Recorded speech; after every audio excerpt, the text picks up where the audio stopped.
Un, deux. Ouais, c'est bon. On m'entend bien au fond aussi? Super. Moyen? Ok, merci. Merci la régie pour l'interlude musicale. Donc bonjour à tous, merci d'être si nombreux ici. Je vous propose aujourd'hui d'essayer de vous donner quelques pistes pour soigner vos traces d'exécution. Ça va se passer sur deux axes. D'une part, se définir quelques règles pour bien choisir le niveau d'une trace. Et d'autre part, avoir une idée des informations pertinentes à toujours avoir dans nos traces. Ce talk est né d'une intervention dans un podcast, le podcast de Sylvain Couder qui s'appelle Pumpkin Dev. Il y aura le lien en QR code à la fin. Voilà, donc je le remercie, il n'est pas là, mais je le remercie, ça a été un petit peu le tremplin pour ma part. Donc, je m'appelle Virginie Casavecchia, je travaille depuis 12 ans dans une entreprise qui fait du paiement par carte bancaire pour les systèmes de péage autoroutiers. On a également du paiement dans les systèmes de transport en commun et on propose aussi des solutions de validation de titres de transport en commun.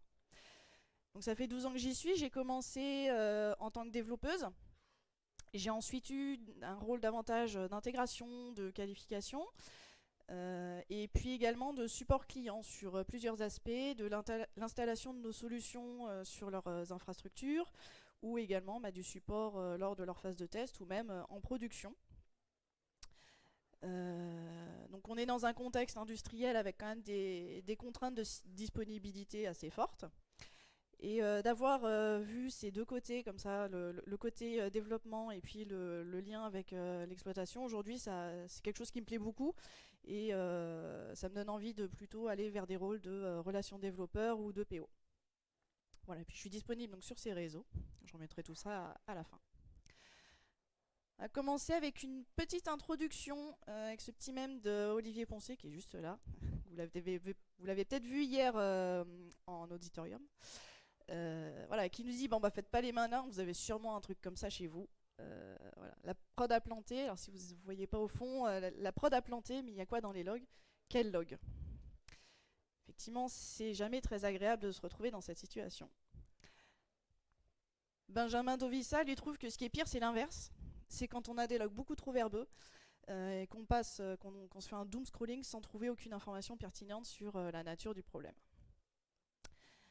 On va essayer de trouver un juste milieu entre les deux pour arriver à travailler de façon un peu plus confortable. Je vais commencer par donner ou redonner quelques définitions. Donc le SaaS, le Software as a Service, c'est quand le logiciel est hébergé par l'éditeur en ligne. Par exemple Salesforce ou Slack, c'est ce qu'on appelle des solutions SaaS. Pourquoi j'en parle? Parce que justement dans l'entreprise où je travaille, on propose des solutions en mode SaaS. Donc ça veut dire qu'on a une équipe d'exploitation en interne. Nos solutions, on les vend aussi en mode où elles sont hébergées par le client directement. Et ce qui m'a amené à avoir un contact avec une exploitation qui, elle, est externe. Alors, qu'est-ce que j'appelle exploitation dans ce discours? C'est l'ensemble des personnes qui s'assurent que la solution fonctionne, aussi bien du côté des équipements, pour une entreprise qui fait du transport en commun, les équipements, ça va jusqu'au matériel roulant, les bus, etc.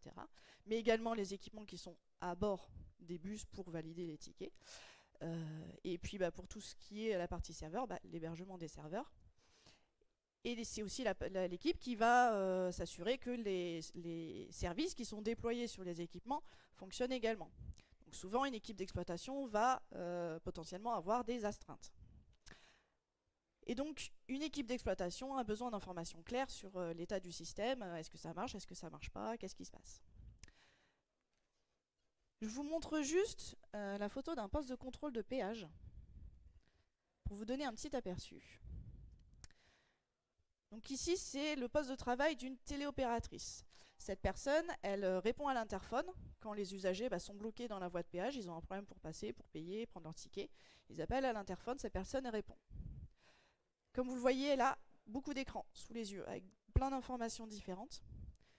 Donc il est assez facile de s'imaginer qu'elle a besoin d'informations super claires, sans ambiguïté et instantanées, pour pouvoir résoudre les problèmes quand ils surviennent. Et donc ça, c'est pour vous rappeler, vous montrer que quand nous, on développe une solution, un logiciel, on n'a que ça face à nous. Potentiellement, l'utilisateur, derrière, lui, il n'a pas que ça, il va avoir beaucoup de choses autour, ce qui va rendre, ce qui va un peu changer la donne sur l'ergonomie et le niveau d'information qu'on doit mettre sur nos produits.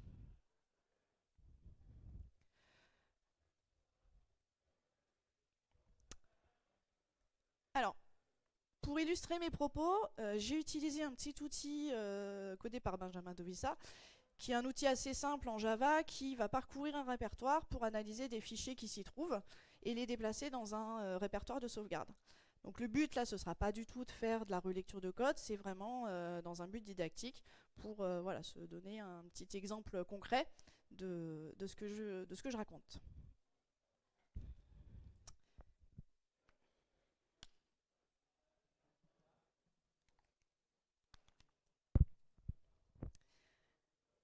Alors, quand on produit du contenu,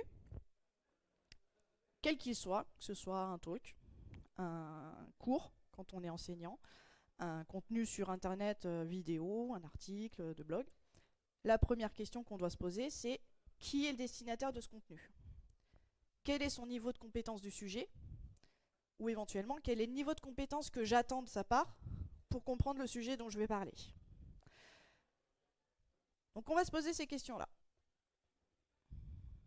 En premier lieu, dans la vie de notre application, les traces nous aident à réaliser le développement. C'est vraiment un outil pour les développeurs et les développeuses pour mettre en place le code. On est souvent sur des choses qui sont très techniques, pas très métiers, et qui des fois peuvent ressembler à ça. On l'a certainement tous fait, c'est pas grave, ça nous sert, mais on se rend bien compte que ça, à part l'équipe de développement à l'instant T, ça va pas intéresser grand monde par la suite. Logiquement, votre application passe ensuite en phase de test. Qualification, recette. Donc là, les fichiers de traces vont servir à la fois aux équipes de développement, mais aussi aux équipes de test. Ça va évidemment être essentiel pour l'analyse des anomalies. Et l'idée, c'est que là, les traces donnent de l'autonomie à l'équipe qui teste. Plus l'équipe qui teste a d'autonomie pour comprendre ce qui se passe, éventuellement déterminer si le comportement observé, qui n'est pas celui qu'on attend, vient d'un problème de données en entrée, de manipulation, d'interface chasse-clavier comme on dit, plus l'équipe de développement elle est tranquille et on aura moins de remontées de fausses anomalies ou de devoir expliquer ah bah oui mais en fait là c'est ça, etc. et puis tu t'es trompé, machin. Voilà, ça m'est arrivé, hein. C'est assez courant. Donc voilà, il faut se dire, plus l'équipe de qualif est autonome, plus tranquille on est en dev pour avancer sur le reste des sujets.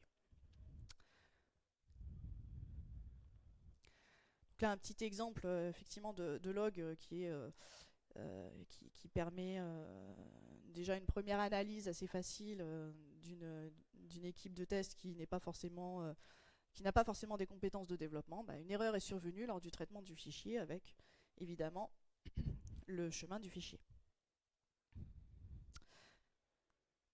En dernier lieu, et c'est le plus important, logiquement votre application va en prod. C'est le but normalement recherché. Et c'est là qu'elle va passer le plus grand de son temps.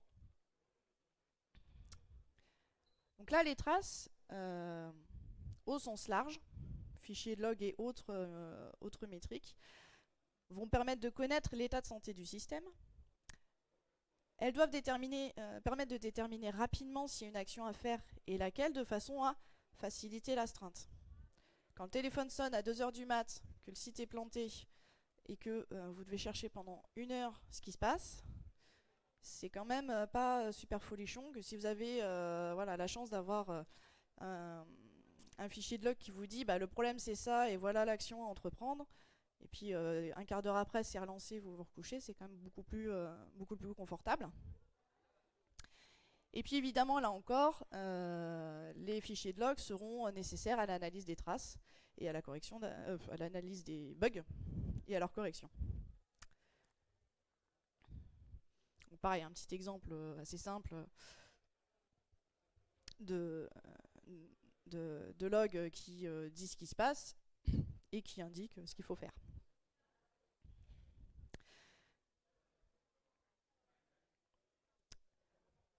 Les traces qu'on génère, les fichiers de log, ça peut faire potentiellement partie d'un ensemble de métriques d'informations qu'on va envoyer. Et si on a un bon niveau de trace avec des informations pertinentes, enfin si on a réussi à définir un bon niveau de trace avec de bonnes informations pour nos fichiers de log, ça va nous faciliter aussi la vie si jamais on doit alimenter un journal d'événements Windows, une base de données qui va faire une historisation, potentiellement des fichiers d'audit, moi c'est encore un petit peu différent, un système de supervision sur lequel je vais revenir, ou également les retours utilisateurs.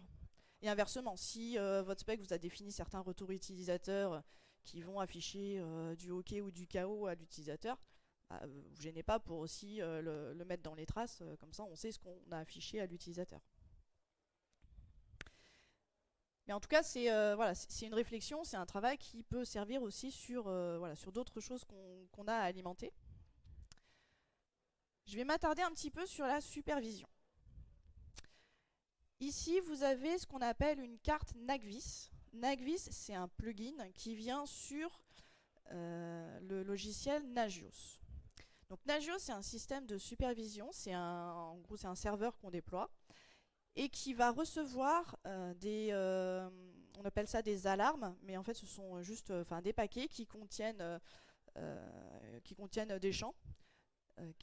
Ces champs, c'est quelle est la machine qui me parle, qui envoie le paquet, le nom de ce qu'on appelle le service, donc le nom de l'information qu'on envoie, le niveau de criticité, et éventuellement un commentaire, un petit message à côté. Le système Nagios va prendre ça, va l'agréger, va restituer ça sous forme visuelle, va faire un tableau qu'on va voir juste après. Et avec NAGVIS, on peut déjà avoir un affichage comme ça sous forme d'une carte avec des icônes qu'on place en drag and drop. Et surtout, chacune de ces icônes peut être une synthèse de plusieurs informations. Ça, c'est le type d'écran qu'on va retrouver chez des exploitants pour surveiller leur système. Et on peut avoir des informations aussi bien sur des métriques matérielles, l'espace disque disponible sur la machine, la RAM utilisée, etc. Et des métriques, des informations qui sont elles beaucoup plus fonctionnelles. Donc en somme, on a basiquement 3 couleurs quand même principales, du vert, du jaune, du rouge. On a du gris, c'est quand on n'a pas encore l'information. Nous, on va s'attarder plutôt sur les 3 couleurs vert, jaune et rouge. Si je zoome ici sur un de mes serveurs, l'icône rouge, donc comme je disais, c'est une synthèse. En fait, là derrière, je supervise 7 services qui sont installés sur la machine. J'ai besoin que ces 7 services tournent. Et si j'en ai un qui est à l'état critique, ma synthèse elle sera critique. Et donc mon icône de synthèse ne sera ouverte que si tous mes services derrière sont bien ouverts. Si on se met en vue liste, donc là on n'a plus l'affichage avec le plugin Nagios, on est dans l'affichage on n'est plus dans le plugin NAGVIS, pardon, et on est vraiment dans l'affichage Nagios de base. Et là on a la liste de tous les services. Donc là on est sur des informations très métiers, des acquittements de fichiers, des générations de fichiers, des envois, des connexions avec des interfaces. Et là pareil on a de façon visuelle tout de suite, est-ce que tout tourne bien sur ma machine. Et ces informations-là, ces niveaux, on va s'en servir. Et en fait, ce que vous pouvez vous dire aussi en parallèle, c'est que Nagios, c'est un peu l'équivalent, de votre Jenkins ou votre Sonar. Ça, ce sont vos outils qui vous permettent de savoir si votre code va bien, s'il respecte un certain nombre de normes, etc. c'est votre outil au quotidien. Bah, pour un exploitant, voilà, Nagios c'est un peu l'équivalent. Donc on va se baser là-dessus pour choisir le niveau d'une trace. Je vais repartir des niveaux couramment utilisés, hein. On ne va pas réinventer la roue. Donc verbose, debug, info, warning et error.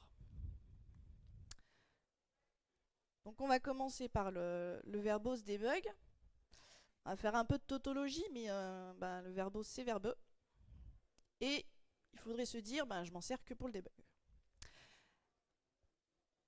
Et donc, ça signifie qu'on va chercher à l'exclure en exploitation. L'exclure pourquoi? Parce que comme c'est verbeux, ça peut gonfler nos fichiers de log, ça va pénaliser les astreintes, ça peut faire un déni de service sur la machine, parce que ça peut saturer les serveurs en espace disque. Parce que quand on développe, on appelle notre code que quelques fois pour vérifier que ça fonctionne. En production, on passe à une autre échelle. Donc ça peut très très vite gonfler. Donc c'est vraiment un niveau qu'on va essayer d'exclure en exploitation. Et puis, on va plutôt mettre en plus dans ce niveau les informations qui sont destinées à des développeurs et développeuses, donc qui ne vont pas intéresser, enfin qui seront même potentiellement incompréhensibles par une équipe d'exploitation. Voilà. Donc ce niveau-là, on va le réserver pour vraiment l'analyse de problèmes qu'on reproduit sur nos environnements de développement. Quand on voit ce genre de choses, c'est assez facile de se dire, effectivement, à part quand je suis en train de développer mon application, là ça sert à rien par la suite, quoi. Personne d'autre que l'équipe de développement va le comprendre, et puis ça n'a pas d'intérêt. Le niveau info. Donc là, à partir du niveau info, on va se dire, c'est un niveau où j'aimerais bien que d'autres que moi puissent le lire, puissent le comprendre. Donc on va parler des tâches métiers là-dedans. Et on va rendre ça intelligible pour l'exploitant. Donc ça veut dire je parle avec des phrases et effectivement je prends du recul pour avoir un langage qui soit compréhensible par des personnes qui ne savent pas faire de développement. Ça peut être compliqué des fois de se dire est-ce que ce que je raconte dans ma ligne de log c'est intelligible pour l'exploitation, pour quelqu'un d'extérieur. Quand vous vous posez cette question-là, n'hésitez pas à aller la poser aux sachants métiers autour de vous, tels que les product owners, chefs de projet, voire les équipes de recettes des fois, ou de maintenance qui peuvent être, ou de support qui sont en lien avec le client et qui sauront plus facilement si c'est intelligible ou pas pour une équipe d'exploitation. Et puis pour pas oublier d'avoir des traces qui sont intelligibles pour l'exploitant, on peut aussi rajouter ce besoin dans la definition of done de nos fonctionnalités. Dire voilà, pour valider mon truc, il faut en plus que les logs générés par l'application soient intelligibles par quelqu'un d'autre que l'équipe de développement. Donc un exemple d'info, voilà, on se rend bien compte qu'effectivement il n'y a pas besoin d'être développeur ou développeuse pour comprendre ça. Je suis en train de traiter tel fichier, je le déplace vers le répertoire de sauvegarde, j'ai réussi à le déplacer.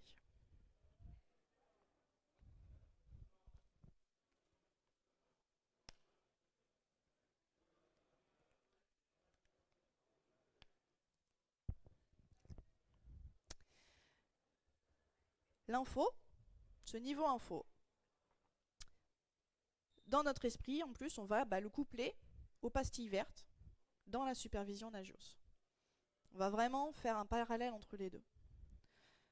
Et donc de la même façon, le warning, quand on va tracer du warning dans nos fichiers, il faut se dire c'est comme si j'affichais du jaune sur un écran de supervision.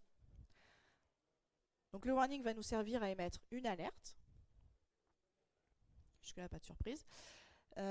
Surtout, c'est quand le fonctionnement est dégradé mais pas interrompu. On n'est pas au top, mais on peut quand même rendre le service à minima. Et surtout, c'est quelque chose qui va induire une surveillance de la part de l'équipe d'exploitation ou de support pour voir comment la situation évolue. Par exemple, mon application pour démarrer a besoin d'un fichier de configuration. Le fichier de configuration est absent, mais c'est pas grave parce que j'ai des paramètres par défaut que je peux utiliser. Donc je peux dire, bah voilà, j'ai pas trouvé le fichier, par contre, bah, j'utilise telle et telle valeur par défaut en attendant. Le niveau error, ça va être du rouge sur notre système de supervision. Donc là, on est vraiment sur une alerte grave et le fonctionnement est en péril. Le site est tombé, par exemple. Voilà, on n'a pas de mal à s'imaginer que là, si je peux pas ou si je peux pas me binder, me mettre en écoute sur le port qui a été indiqué, ben, effectivement là, ça va pas fonctionner. Et surtout, un critère qui va pouvoir nous faciliter la distinction entre du warning et de l'erreur, c'est est-ce qu'il y a une action nécessaire pour résoudre la situation. Pourquoi ce critère? Bah, simplement parce que c'est une équipe d'exploitation qui m'avait dit non mais moi dans Nagios en fait si tu mets du rouge ça veut dire qu'il faut que je décroche mon téléphone et que quelqu'un fasse quelque chose aille sur le terrain ou quoi, mais il y a une action à faire derrière. S'il n'y a pas d'action, c'est pas de l'erreur, c'est pas du rouge, c'est pas critique et c'est du warning. Exemple, j'ai besoin d'un fichier de conf pour démarrer et j'ai pas de paramètres par défaut. Ou comme je disais, j'arrive pas à me mettre en écoute sur le port qu'on m'a indiqué, etc. Là, il n'y aura pas de résolution sans une intervention humaine. Exemple sur mon petit logiciel, le répertoire, enfin en tout cas le chemin que j'ai passé en paramètres pour analyser, qui est censé être un répertoire, n'en est pas un. Bon bah là je peux pas, je peux pas m'exécuter et donc je m'arrête et il faut vérifier la configuration.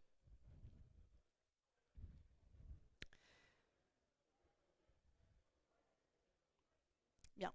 Alors on a une idée maintenant de voilà, comment je peux trier déjà la gravité des informations. Maintenant, qu'est-ce qu'on indique?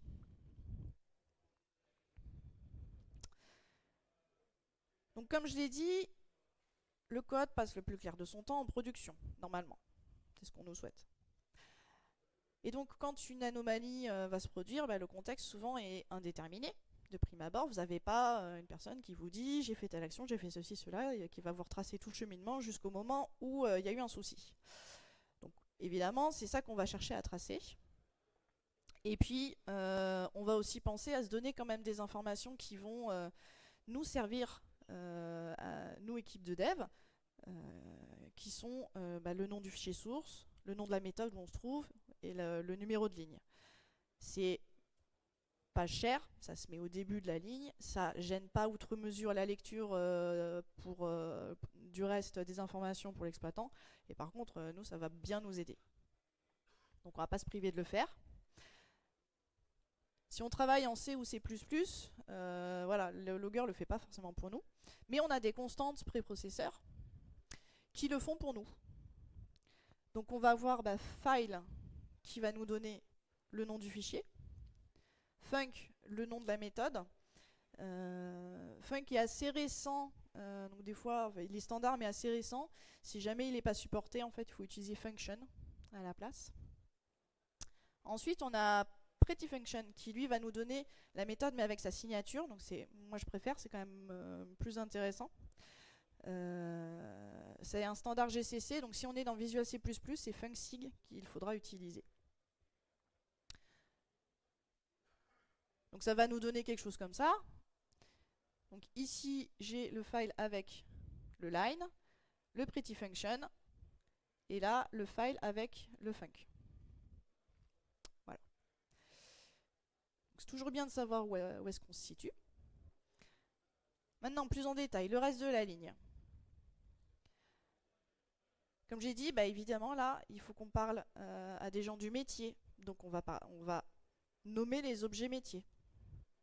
Le fichier, la commande, le compte utilisateur, ça va dépendre de vos métiers. quelque chose qui nous permette de l'identifier pour suivre sa vie au long du fichier de log, forcément. Donc un numéro de commande, le nom du fichier qu'on est en train de manipuler, etc. Si jamais on a des contrôles de valeur, enfin des contrôles de ce qu'on reçoit en entrée, bah, on note les écarts, mais surtout on note explicitement quel écart on relève. J'ai reçu la valeur A, je m'attendais à la valeur B. Il m'est déjà arrivé d'observer des traces où ça disait A différente B, je m'arrête. Oui, mais qui t'attend entre les deux? Donc il faut l'indiquer explicitement. Ça paraît bête comme ça, mais je suis sûre que si vous reprenez les logs que vous avez plein de petits trucs comme ça, vous dites ah ouais, en fait non, moi j'ai le code sous les yeux donc je sais, mais si t'as pas le code sous les yeux, tu sais pas. Et on pense aussi à mettre un caractère en début et en fin de ces valeurs reçues et attendues, surtout si c'est des chaînes de caractères, pour détecter le padding par des espaces. Ça pareil, c'est du vécu où les espaces comptés, et si vous n'avez pas un petit point, des guillemets ou un truc, et ben en fait vous passez à côté, vous dites ouais, c'est bon, ah non, punaise, il y avait les espaces à la fin. Et puis traitement métier en cours. Métier. Je sais pas, je génère le fichier, je valide la commande, j'envoie une demande d'autorisation, je déplace le fichier, je l'écris, etc.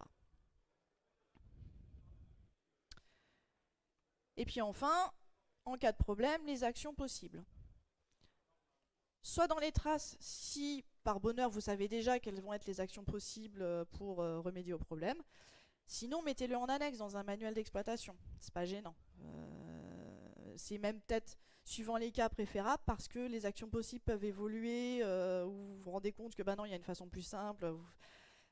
C'est quand même mieux, c'est plus facile de modifier juste un document que d'aller recompiler le code pour aller modifier la ligne de log à côté. Là encore, si vous avez du mal à formuler les actions possibles ou à vous rendre compte de ce qui est possible de faire, bah faites ça à 4 mains, à 6 mains avec product owner, chef de projet, calife, etc. Nous, c'est ce qu'on fait. Les développeurs vont commencer à écrire la trame de ce qu'il faut faire dans tel ou tel cas, et après, ça vient chez moi en merge request où je vais pouvoir reformuler, vérifier, etc. On est là pour travailler en équipe. Donc voilà, quand on a la tête dans le guidon, des fois c'est compliqué de se relever et de se dire ouais, est-ce que là c'est intelligible ou pas? Donc voilà, faut pas hésiter après à dire bah tiens, qu'est-ce que t'en penses? Donc un petit exemple. Donc mes fichiers sont composés de champs délimités par des tabulations. Bah là, mon champ numéro 3 est incorrect. J'ai reçu 2023-01-26. J'attends le format jour, mois, année. Ah ok. Donc corriger le fichier, mon fichier est réessayé. Ok, très bien.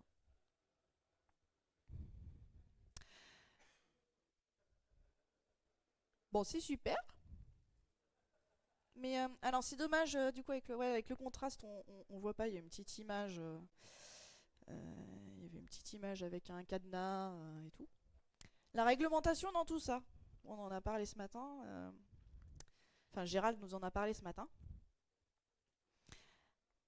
Quand on fait du paiement, quand on manipule des données de carte bancaire, on a quelque chose qui s'appelle le PCI DSS qui vient s'appliquer. Paiement de carte, industrie, data, security, standard. Qu'est-ce qu'il nous dit au milieu de plein d'autres choses? Il nous dit que les données sensibles, on ne va pas les mettre dans les fichiers de log. Si on doit stocker les numéros de carte de façon sécurisée en base ou quoi, c'est pas pour les mettre en clair dans les fichiers. Ah. Bon, il n'y a pas que les numéros de carte en clair qui sont proscrits dans les traces. En fait, les dérivés par chiffrement sont aussi proscrits. Enfin, c'est la combinatoire, mais du coup, autant faire n'importe quel dérivé. La date de validité, le code de validation qu'il y a au dos de la carte, tout ça, non. Bon, tout le monde ne fait pas du paiement. Mais il y a la CNIL et le RGPD. Donc on en a parlé ce matin.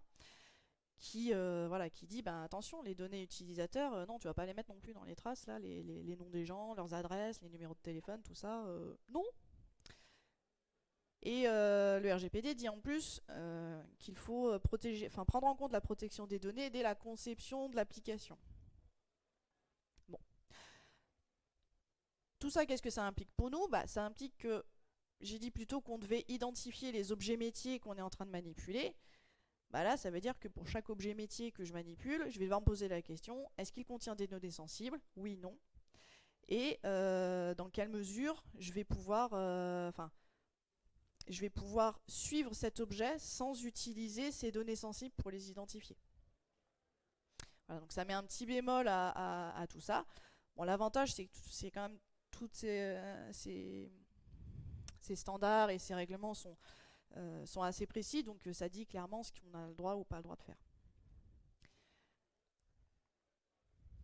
Alors on peut se plonger un petit peu dans le vrai code, enfin dans l'outil.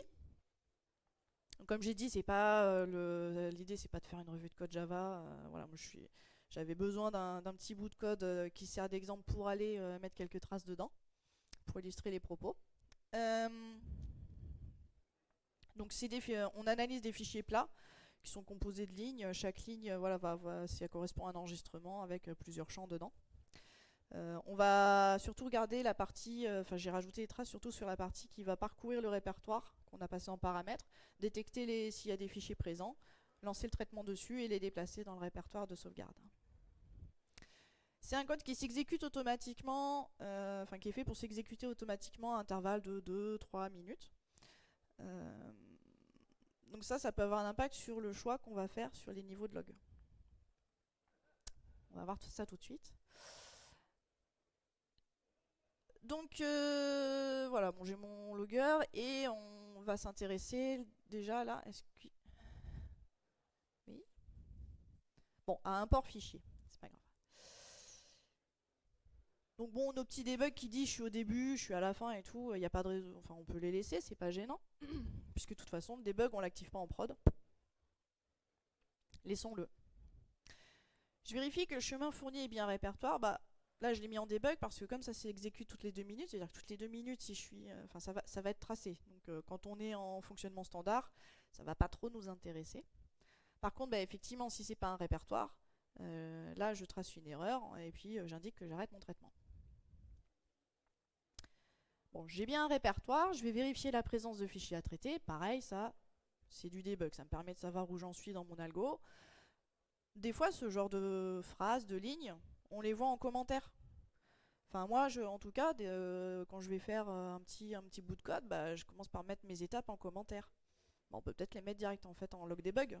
Comme ça, on fait d'une pierre deux coups. Si j'ai pas de fichier à traiter, bon, j'ai choisi de le mettre en info. Suivant le cas, suivant votre cas métier, ça va être de l'info parce que ça tourne pas souvent et que vous avez envie de savoir quand il n'y en a pas, pour vous rassurer sur le fait que aussi le code est bien passé dans le répertoire. On peut vouloir le mettre en debug parce qu'au final là ça trace trop et ça pollue un peu. Ou au contraire, si on est dans un cas où c'est pas normal de ne pas avoir de fichier à traiter, ben on va le mettre en warning ou en erreur. Ça va dépendre du contexte. Je déclenche le traitement des fichiers. Pareil, là, je considère que c'est du debug dans mon cas. Et puis, traitement de l'élément. Alors là, j'ai mis de l'élément parce qu'on ne sait pas en fait tout de suite si c'est un fichier ou pas, ce que nous a retourné la méthode. Donc ça va déclencher en fait le lecteur fichier qu'on va voir juste après. Et puis en debug, je suis à la fin de ma méthode. Donc, alors, lecture fichier. Bon, pareil, le petit debug de début.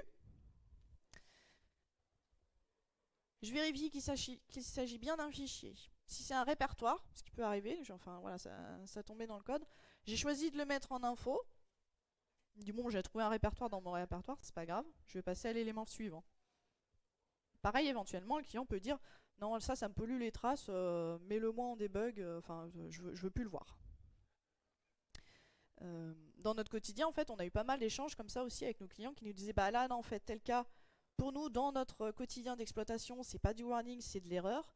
Ou au contraire, bah là, vous nous avez rajouté telle trace, en fait, ça nous pollue tout, ça nous génère X mégas à chaque traitement, enlevez-le. C'est pas obligé d'avoir bon du premier coup, on peut itérer. C'est pas un fichier. Alors c'est ni un répertoire ni un fichier.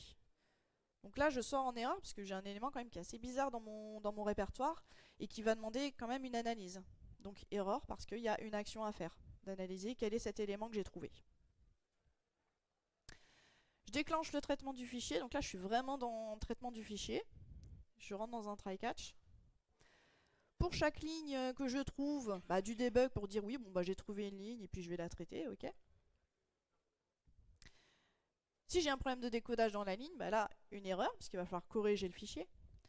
Erreur de décodage de la ligne, le numéro, le nom du fichier, enfin même le chemin du fichier. Je sais plus si ça, on verra juste après si ça met le nom du fichier, mais bon. Et puis je donne tout de suite le contenu en erreur, ça permet de faire une première analyse sans avoir besoin d'aller chercher le fichier qui potentiellement n'est pas sur la même machine parce qu'on a envoyé nos logs à un concentrateur. Voilà. Avec un caractère qui nous donne qui permet de détecter le début et la fin du contenu. Si j'ai chopé une exception, un log d'erreur pour dire que effectivement j'ai eu une erreur de traitement, une erreur lors du traitement du fichier. La stack trace, là évidemment on n'y coupe pas non plus quand même. J'ai fini de traiter mon fichier. Si mon répertoire de destination de sauvegarde n'existe pas, je le crée et je le mets en debug l'info parce qu'a priori je vais le faire qu'une fois, c'est pas gênant. J'ai réussi à le déplacer, là j'ai choisi de le mettre en info, pareil, suivant le cas, peut-être le client va dire non, ça tu peux le mettre en debug, ça m'intéresse pas. Et puis si j'ai pas réussi à le déplacer, il va falloir aller analyser, regarder, il y a peut-être un problème de droit d'écriture sur le répertoire, donc je le mets en erreur. Et je remets bien effectivement le chemin que j'ai considéré pour essayer de faire ma manipulation. Parce que ça c'est pareil, on le voit souvent. J'ai pas réussi à aller dans le répertoire de machin. Mais c'était quoi le chemin en fait? Parce que des fois les chemins c'est des choses qu'on reconstitue et tout. Donc on a besoin de pouvoir contrôler que le répertoire qu'a considéré l'application c'est bien celui auquel nous on s'attend. Le debug quand j'arrive à la fin. Voilà ce que ça donne. Donc là je suis avec le niveau debug. On a quand même beaucoup de choses. Et on se rend bien compte que tout n'est peut-être pas intéressant effectivement pour un client, pour un exploitant. Lui il va se mettre au niveau info éventuellement. Donc là on a quelque chose déjà de beaucoup plus succinct. On a les infos, les erreurs. Et puis il y a des cas où en fait en exploitation on va mettre que les niveaux warning error. Les infos on s'en fout, on a d'autres moyens de s'assurer que notre application tourne correctement. Donc on va rester juste avec les niveaux qui vont nous alerter. Donc voilà, donc là si je suis en niveau erreur, je vais juste avoir là, voilà, que j'ai une erreur de décodage de la ligne 1 de mon fichier avec voilà, son chemin et le contenu en erreur. Alors là on peut voir que le caractère choisi pour déterminer le début et la fin du contenu, le tiret, c'est peut-être pas judicieux parce qu'en fait j'ai un tiret juste avant dans ma ligne de log. Donc ça veut dire qu'on va peut-être plutôt mettre un point ou une guillemets, etc. Ça encore, ça va dépendre des données que vous pouvez récupérer pour choisir le caractère qui sera plus adapté. En petite synthèse, que vous pouvez voilà, vous garder en tête, voire même inclure dans vos templates de relecture. Le debug, le verbose, on essaye au maximum de le réserver pour le développement et de ne pas en avoir besoin en production. En production, en exploitation, donc on se réserve les niveaux info, warning, error. Donc le warning, s'il n'y a pas d'impact immédiat, je boite un peu mais j'avance. Et l'erreur, si en fait je ne peux plus du tout avancer et qu'on a une action nécessaire pour remédier au problème. On pense aux constantes magiques du langage pour nous situer dans le code si jamais le logger ne le fait pas pour nous. On identifie les objets et les traitements métiers qui sont intelligibles pour le client, pour l'exploitant. Et on inclut les logs dans la definition of done pour se dire ok, je pense bien toujours au fil de l'eau à ce que mes logs soient intelligibles.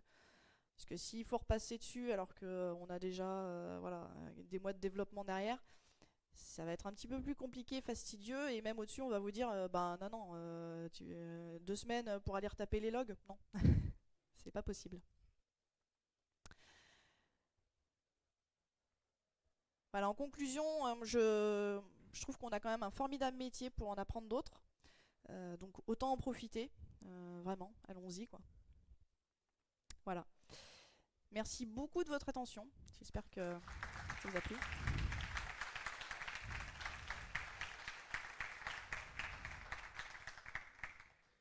Est-ce qu'il y a des questions?